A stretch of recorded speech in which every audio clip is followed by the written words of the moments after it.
Welcome. It is great to be with all of you. I'm Rabbi Micah Streifer, and I'm the director of La Asok. La Asok is a virtual Beit Midrash, a virtual liberal Beit Midrash. It's a place where we come together to study texts and engage and immerse in our tradition with one another. And this program in particular, which many of you are regulars to, although I see some new faces as well, who I assume are from the Scarsdale, New York area. This program in particular is really about finding hope in dark times, finding hope in challenging times, and about learning from a different rabbi each week. So I'm really excited to introduce our our teacher for this week, who happens to be an old friend of mine. Rabbi Jeff Brown and I went to we did our undergrad together at George Washington University in the last millennium, the final one. You're going to date us like that? See, I put my hat on to cover up my balding spot and the whole thing here. Well, that's why I wasn't giving an exact year, but it was definitely, a couple of decades ago. And he today is the rabbi of Scarsdale Synagogue in the Scarsdale, New York area. So I would like to invite you to join me in the blessing for study, and then I'll turn things right over to Rabbi Brown. So if you'd like to join me, please do. Baruch atah Adonai Eloheinu melech haolam asher kidshanu b'mitzvotav v'tzivanu la'asok b'divrei Torah. Amen. Blessed is the one whose mitzvot bring holiness to our lives and who commands us to immerse ourselves, to engage ourselves in words of Torah. One last note, if you have any thoughts, comments, questions throughout the program, please, you can either put them into the chat or raise your hand electronically, and either Rabbi Brown or I will see you and we'll have a discussion that way. And please put your name and your location into the chat. And I'll turn things over now to Rabbi Jeff Brown. Thank you so much, Rabbi Streifer. So glad to be with all of you. Chag Sameach, happy Passover for those that are observing the holiday. And I'll just say, Micah, it's all the more sweet not only to have the chance to study together, but to have this virtual reunion with you. And great to see you, and great to meet some of your students, and great to see some of my friends from Westchester County, New York, here with us on the call. And a shout out to them because we are typically used to studying together on Wednesdays at noon, and so glad that they adjusted their calendars to meet us here on Thursday. Let me share my screen with today's material. And just to begin by acknowledging that certainly this is a season of counting, given the traditional custom of the counting of the Omer, the counting of the days in between the beginning of Passover and the next major holiday on our calendar, the holiday of Shavuot, which will come in approximately 7 weeks from now. Of course, there's another kind of accounting that we are being challenged to do in this moment, the counting of the days since October 7th. So begin by counting that, which is that today is the 202nd day since October 7th, which is 6 months and 2 weeks, 4 days since October 7th. I think that I mean there are many things that are troubling me about the state of our world, and many reasons that we ought to be searching for tikvah or hope in this moment. But one of them that I'm reflecting on in this moment is what has happened to the state of the Jewish people and the Jewish community since October 7th, and it's really like a doubled trauma. It's the trauma on the one hand of the sense of violation and invasion and violence and loss that happened in the land of Israel on October 7th. The 1,200, 1,300 Israelis that were killed on that day, and the hostages that were taken and who remain in captivity. Certainly taking this moment to think of them and their families in this moment. The second loss is the fissures that have either erupted or become exacerbated within the Jewish people itself as a result of October 7th and the complicated politics with regards to Israel, with regards to the sense of religious and moral obligation, both to the cause of Zionism, but for some of us also a sense of moral and spiritual obligation to the Palestinians and what it means to grapple with the question of Palestinian suffering and ultimately for some, the cause of Palestinian statehood. Today's conversation is not about taking a political or moral position on those questions, but is about acknowledging the sense of fissuredness or brokenness within the Jewish people as a whole because of the sense of disagreement around these questions. So begin with this piece from Rabbi Karen Kadar to prepare us for the counting of the Omer, which we'll do, and then move on to some text together. She writes, "Our most abiding legacy lies within the strength of our character, and it may just be an ironic twist of fate that character is best built and measured when we experience conflict, adversity, and failure. Not that success is without its test of courage and integrity, but when we fail, and we all do, we experience a profound moment of loss, which is layered and nuanced. In failure, we may lose the game we are failing, our work, our livelihood, a relationship, a power struggle. And even more crippling, we may lose confidence, a positive self-image, optimism, stability, good cheer, which knocks us off balance and off our mark. Herein lies the test of character. In the effort to regain composure and balance and direction and our footing, how we react and respond and rebound is a measure of our inner strength, our character, our fortitude, our inner vision of what is possible despite the outer collapse of what was. It is the motion of regaining balance that the strength of our character is formed and forged and molded." The hope that even during these moments and in this season of immense suffering and loss and disagreement, that there is an opportunity to find, not just individually, but really collectively as a Jewish people as a whole, a sense of inner strength and ultimately a new pathway towards Jewish communal unity. So first of all, big fan of this book, Omer Accounting. It's a book recommendation for those that are interested in meditating and reflecting on this season of the counting. You can buy Rabbi Kadar's book, and it offers a series of reflections, meditations, one for each day of the counting. We have the chance to now count together.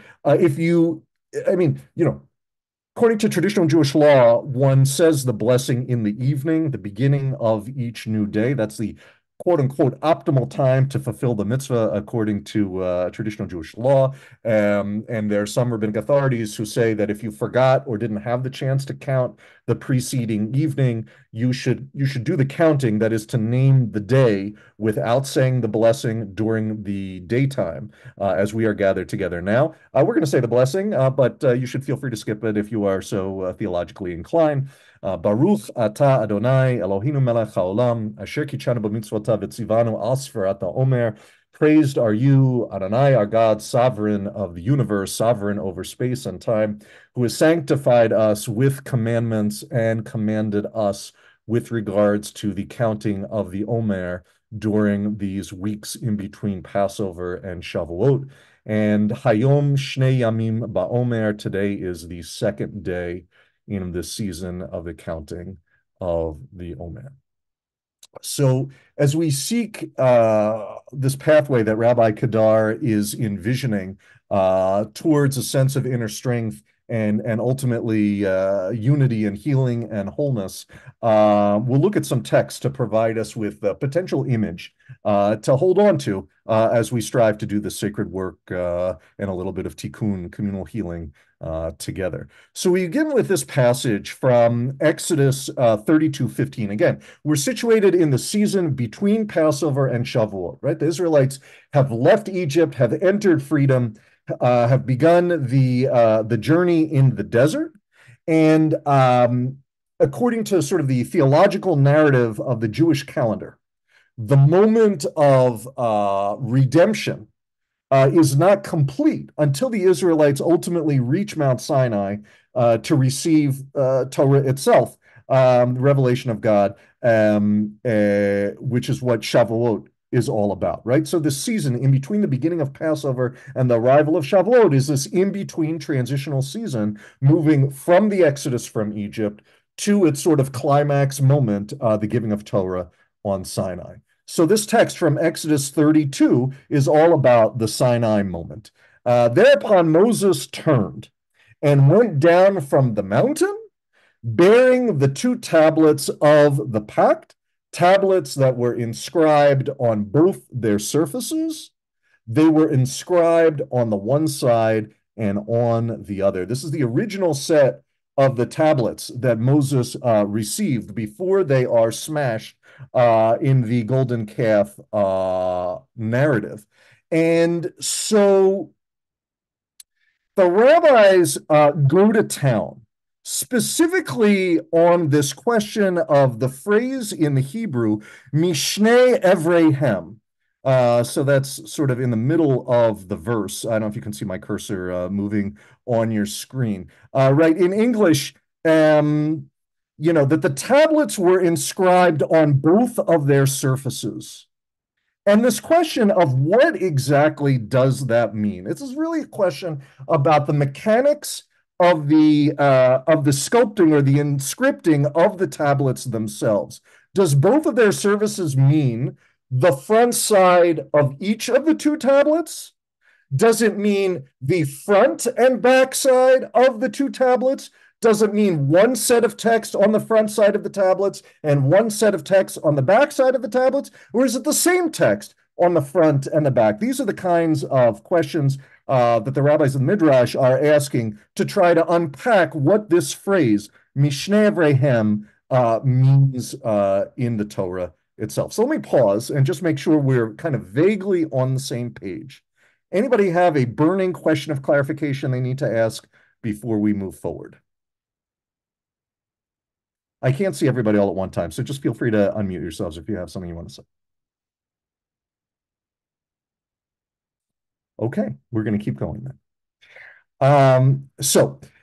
In the first piece of commentary we have here from Abraham ibn Ezra, 12th century Spain, in my opinion, I just want to say for the record, there's nothing miraculous that's going on here. As we're going to see from Rashi in a second, the alternative perspective is that there's something profoundly miraculous that's going on with regards to the way in which the tablets were inscribed. But according to Abraham ibn Ezra's position, in my opinion, there's no need to see a miracle is happening here.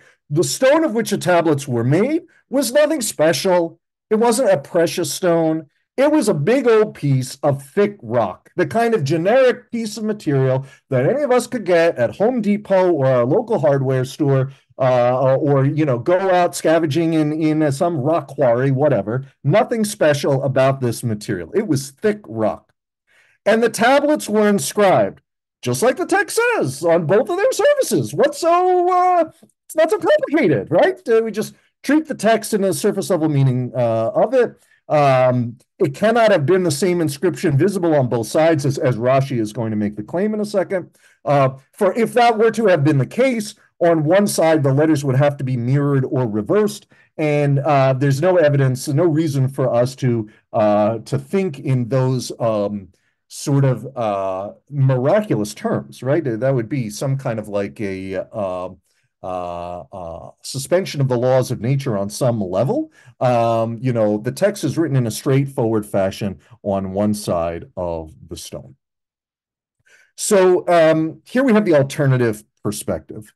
And just for some background, we have here from the URJ Women's Commentary that Moses descends from the mountain with these two tablets, which he subsequently hurls to the ground.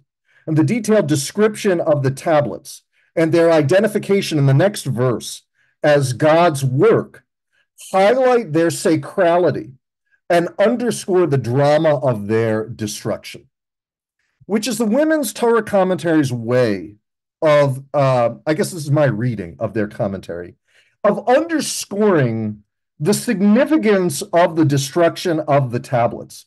If the tablets had been written according to the Abraham ibn Ezra perspective, then what's the big deal if Moses smashed them? Those are tablets that can be re-chiseled, remade, rewritten, easy to duplicate it, not a big deal, right? And we know that it's a big deal that the tablets had to be ultimately redone as a result of the destruction of them, because of Golden Calf story. So the Women's Torah commentary is challenging us to look beyond the surface meaning of the text and to make an assumption that if the redoing of the tablets was such a big deal, then that means that there was something extraordinarily special about the way in which the first tablets were written and made that can't be easily reproduced. That paves the way for the Rashi reading next, that the letters on the tablets could be read from either side of the tablets. He says in the Hebrew, Uma'aseh nisimhu. And the only way to understand this phenomenon is that it was the work of miracles, and not just one miracle, but nisim, miracles in the plural. So, of course, it begs the question, what are the miracles that were at play in this creation of the first set of tablets? We're going to have that in a moment in the Bavli text. But let's just make sure that we're all on the same page here.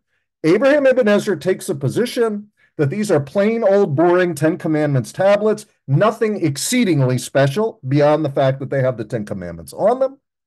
The Torah Women's Commentary comes along and says, the fact that it was such a big deal that the first tablets were destroyed, the big dealness means that the first tablets were extraordinarily special, the opposite of Abraham Ibn Ezra's perspective. And what was so special about them? Rashi comes along and says they were the product of multiple miracles. So now let's look at the Bavli for what those two miracles are. So miracle number one, according to Rav Chisda, the letters final mem and samech.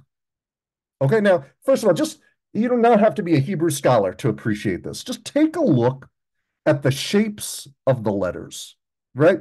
Because I think the assumption here is that in this miraculous inscribing of the slabs of stone, that it was the outline of each letter that was fully chiseled all the way through to the other side.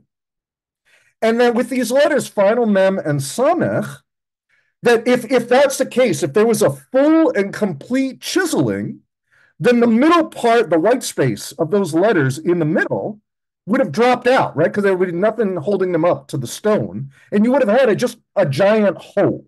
So the miracle here is that the middle parts of the letters, the white space, were magically floating in the stone so that when you read the text, this is where a samech is, this is where a final mem is. I don't know if that makes sense, but I think that's what they were getting at. Rabbi Streifer is nodding his head yes, so it must make sense. Okay. So that's miracle number one. And miracle number two, according to Rav Chisda, is that the writing on the tablets was read from the inside from one side and read from the outside on the other in reverse order, which is to say that the exact same text was readable, comprehensible from both sides of the stone, even though you might expect that, to read the same text from the second side would be to read it, backwards, mirrored, that was not the case here, that it was fully readable from both sides of the stone, no matter your perspective. So that's a miracle, right? I don't know how to write like that. I don't know if you know how to write like that, but that's a miracle, to be able to have these simultaneous inscriptions that are both fundamentally the same and fundamentally different all at the same time. So what do we do with this image? First of all, we're about to leave Abraham Ibn Ezra, at the side of the road here, right? The beauty of the possibility of miracle is that it provides us with this rich symbol that we can work with and sort of I don't know, meditate on an image around a potential sort of reading about how we strive to make sense of our broken world in this present moment today. So this reading, which we'll conclude with, comes to us from Dr. Michael Fishbane, who's a significant Bible scholar, contemporary Bible scholar, and theologian. And a few years ago, he published Sacred Attunement, a Jewish Theology, which I highly recommend for those that are not familiar with it. It's really a beautiful contemporary, contemporary take on what it means to make sense of the world Jewishly, and I highly recommend it. Anyway, here's what he says about this situation. Primordially, all of the people of Israel are descendants of Ever, who was one of the ancestors of Abraham. So remember, he's doing a play on the Hebrew phrase Mishneh Evrehem. Okay, do you hear the word similarity between Evrehem and Ever? Primordially, all the people of Israel are descendants of Ever, an ancestor of Abraham. Each member of the Jewish people is an Ivri, a Hebrew. They, or we, thus share a common bond. To what may this be compared? Perhaps to the tablets of the covenant, written on their two sides, Evrehem. That's from the verse we looked at today. According to Midrashic teaching, this is Michael Fishbane writing, according to Midrashic teaching, these two sides of the tablet were not necessarily on the same plane side by side, 5 commandments to a half, but were composed front and back, 10 together, fore and aft. Presumably taking the next phrase of the passage, were they written, as indicating that their composition was on one side and on the other. Thus, accordingly, said Rabbi Chisda, Rav Chisda, the great miracle of the tablets is that though the chiseling on the one side bore through to the other, and the same letter incisions were perceived differently from each side, both halves comprise the unified teaching of the 10 commandments. Hence, according to Dr. Fishman, hence, despite the inverse facing of the two sides and the functional difference in reading of the same character shapes, the two tablets proclaimed one complete truth. They are therefore one whole from different perspectives. Just so we may aver, and I think that's a wordplay also on Evrehem, we may aver the people Israel are one and united, conjoined and correlated one to the other. This has been so since the formative covenant alliance at Sinai and through the manifold extensions of tradition, not singly, but always as parts of a whole do the members constitute the covenant people. We are divergent and convergent at once. The two sides of the tablets represent the mystic bond of the community and the complex unity of its differences. In dialogue and co-responsibility, the people Israel complete one another and conjointly face the challenges of their collective heritage and existence. Some wisdom from Dr. Fishbane, that even though it might appear on the surface like the Jewish people at this very moment has been diffused, separated, at odds with one another, fundamentally seeing the question of Israel, the question of the Palestinians differently, that we need each other in order to be whole. We support one another, even in the moments when we fundamentally see the world differently. And to lose out on the wisdom and the perspective of the other is to lose something precious, like the cutting off of a member of our family, even when we disagree with them. So as we go through the remainder of these 7 weeks of counting and reflecting, and God willing, we will finish counting the days since October 7th before Shavuot comes. Um, but as we continue the season of counting and of reflecting, may we find the strength and the patience and the wisdom to understand that when we encounter those who see the world fundamentally differently from us, that they are still parts of our extended family, and that we need each other and have something to learn from each other. So we have a hand. Hi, Bob. How are you? Chag Sameach. Sameach, I'm very well. You know, each of us, when we look in the mirror, we think that we're seeing ourselves, Mm. and yet we're seeing the reverse image. Mm-hmm. Beautiful. So that really speaks, in a way, to this whole concept of the tablets, and also to the fact that other Jews who may have different views than us, a reverse image, they're still part of the family. Well said. Thank you so much. I understand that Mr. Schreiber is joining us from Germany. That's very exciting. Good afternoon and welcome. Yes, greetings from Germany and Chag Sameach And to also you. from me. And I wouldn't enter now into discussion of what you all said, even if I wanted to. But I wanted to add on, which I already told in another class, which I learned from the time where humans weren't even civilized, where their biggest strength and the biggest the biggest strategy on like advancing in this evolution or like defeat the game of survival is their unity.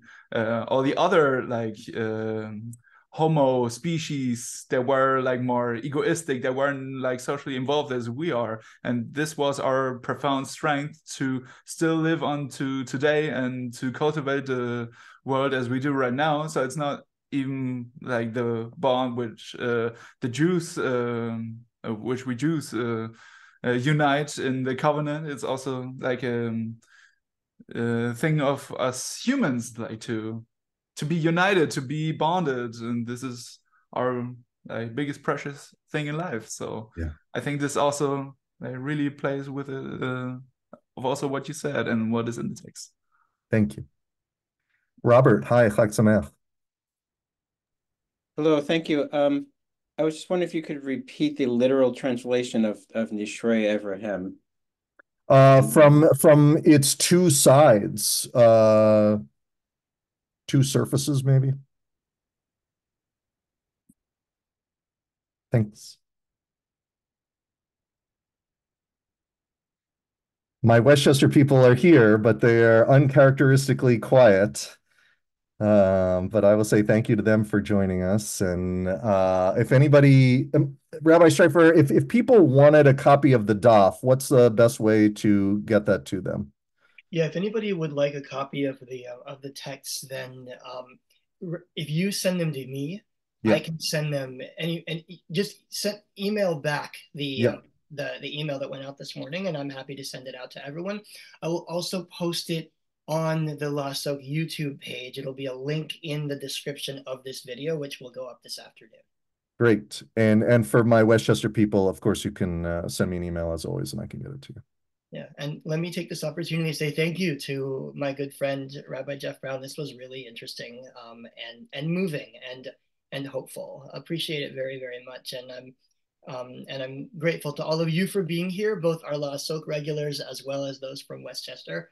And I'll just mention that next week we are going to study with Rabbi Emily Losbin Ostrov, another classmate of ours from those days. Micah, I don't want to put you to shame, but I've known Emily even longer than I've known you. Emily and I were in high school youth group together. She's a dear, dear friend. So you can all say hello to her from me next week. There you go. So come back next week at the same time, including the Westchester folks. You're welcome to join us every week.